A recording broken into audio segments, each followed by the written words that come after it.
કેમ છો બધા ખેડૂત મિત્રો? તો હાલ હું આવી ગયો તો આપણે એરંડાના ખેતરોમાં. તો તમે જો આપણે કમ્પ્લીટ બધા એરંડા વેણી નાખ્યા છે અને તે આપણે આ જગ્યાએ થોડા ભેગા પણ કર્યા છે અને થોડા આ જગ્યાએ ભેગા કર્યા છે અને એક થોડી બીજી જગ્યાએ પણ ભેગા કર્યા છે. તો તમે જો આ એક જગ્યાએ આટલા કાંઈ કાઢ્યા છે અને એક પેલી બાજુ છે ત્યાં પણ આપણે આટલા દાયડા ભેગા કર્યા છે. જે આ રીતે જગ્યા અહીંયા પણ તેટલા જ એરંડા ભેગા કર્યા છે. તો પહેલાં તો આ બધા એરંડા આપણે ખચીરી અને પહેલાં ઢગલો કરી નાખશો. જો આવા કંઈક ગાંઠ આપણે તેમાંથી કાઢી નાખશો અને પછી તે એરંડા જેટલા હોય તેટલા ઢગલો કમ્પ્લીટ કરી નાખશો અને પછી થ્રેશર લાવી અને કઢાઈ નાખશું અને પછી હું તમને બતાવીશ કે આપણે ટોટલ એરંડા રહ્યા તેમાંથી કેટલા એરંડા થાય છે. અને હાલ તો આપણા ખેતરમાં જે એરંડા વાવાઝોડાના લીધે નીચે પડી ગયા હતા તે એરંડા હું વીણો છું. જો આ રીતના કાંઈક આપણે પત્તા આખા કરી અને એક એક કઈડો આપણે આખા ખેતરમાંથી વેણી લેવાનો છે. આ રીતના કાંઈ તમે જો આવા કાંઈક એરંડા આપણે વાવાઝોડાના લીધે નીચે ખરી ગયા હતા. તો આ રીતના પત્તા દૂર કરી અને આખા જ ખેતરમાંથી આપણે આ રીતના બધા જ એરંડા વેણી લેશું.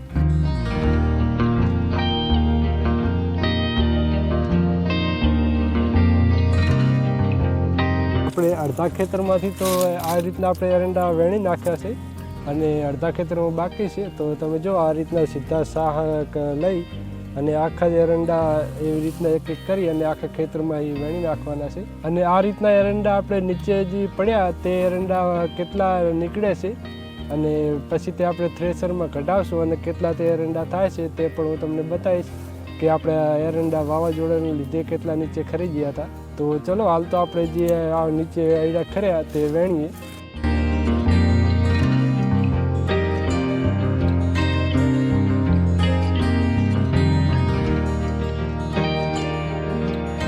આ રીતના એક એક એરંડા વેણી અને તમે જો આ રીતની કંઈક ડોલ ભરાશે અને આખા જ ખેતરમાંથી આ રીતના આપણે આખા એરંડા વેણી નાખવાના છે. અને આ રીતના એરંડા વેણવાનો એક બીજો પણ ફાયદો છે. જ્યારે આપણે ચોમાસું મોલામાં વાવીએ ત્યારે તે નિંદામણ તરીકે પણ બહુ એરંડા ના નીકળે. એટલે જ આપણે આ વખતે આખા ખેતરમાંથી એક એક એરંડો કરી અને આખા એરંડા વેણી લેવાના છે.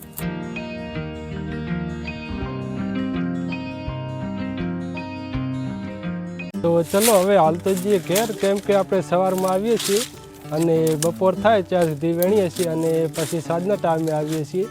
તો 3-4 દિવસથી આપણે એરંડા વેણા રહેશે અને હજી 3-4 દિવસ થશે.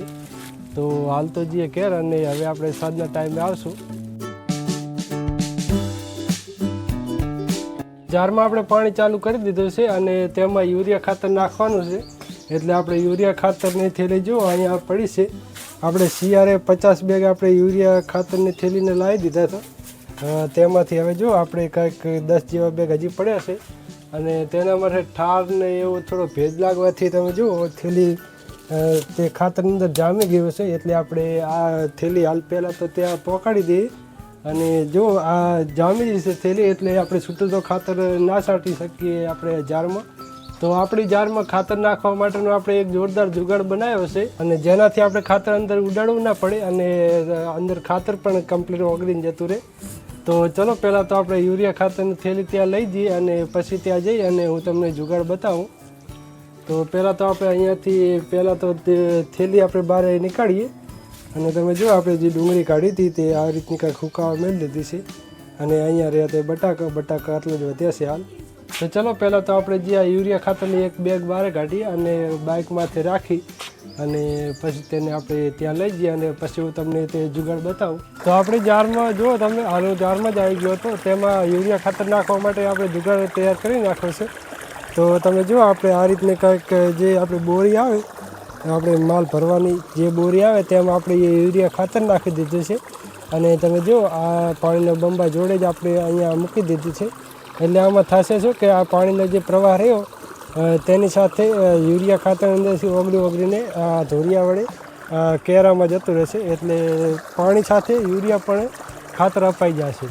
તો આ રીતનો કાંઈક આપણે જુગાડ કર્યો છે. અને આવી જ રીતે એક બીજી રીતનો પણ જુગાડ છે. તેનો વિડીયો આપણી આ યુટ્યુબ ચેનલ ઉપર છે જ. તેની લિંક હું તમને ડિસ્ક્રિપ્શનમાં આપી દઈશ. તો તે વિડીયો જઈને પણ તમે જોઈ શકો છો. જો આમાં આપણે યુરિયા ખાતર નાખ્યું છે અને આ રીતના કાંઈક ઢેફા હતા. તો આ રીતનું હવે પાણીના પ્રવાહ સાથે યુરિયા ખાતર ઓગળી જશે અને તે આ રીતનું કેરામાં અહીંયા પાણી સાથે જતું રહેશે. તો તમને બતાવું આપણે જે યુરિયા ખાતર રહ્યું તે તમે જુઓ આવી રીતનું કંઈક જામી ગયું છે, તેના ઢેફા આવી રીતના કંઈક થઈ ગયા છે અને કેવો અવાજ કરે છે તમે જુઓ, એકદમ પથરા કે જામી ગયું છે આખું ખાતર.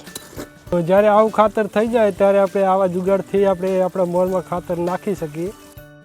તો આપણે સવારના ટાઈમે થોડી વાર એરંડા વેણવા આવ્યા હતા અને હાલ તમે જુઓ સાંજના ટાઈમે પણ આપણે થોડી વાર આવ્યા હતા એરંડા વેણવા માટે.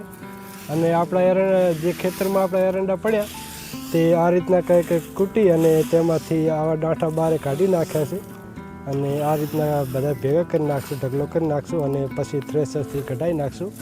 અને આટલા એરંડા હજી પહેલી સાઈડ પડ્યા છે, તેમાંથી પણ આવી જ રીતે ડાંઠા કાઢી અને ઢગલો કરી નાખશો.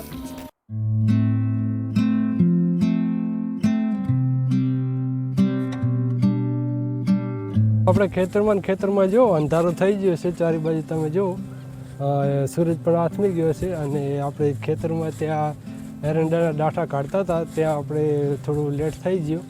તો આજના વ્લોગને આપણે અહીંયા સુધી જ રાખીએ, મળીએ જલ્દી બીજા વ્લોગમાં. તો આ વ્લોગને લાઇક કરી દેજો અને આપણી ચેનલને સબસ્ક્રાઈબ કરી દેજો. અને આવતીકાલે આપણે ટ્રેક્ટર માટે ટ્રોલી લેવા જવાની છે નવી. તો મળીએ કાલના વ્લોગમાં, ત્યાર સુધી જય હિન્દ, જય ભારત.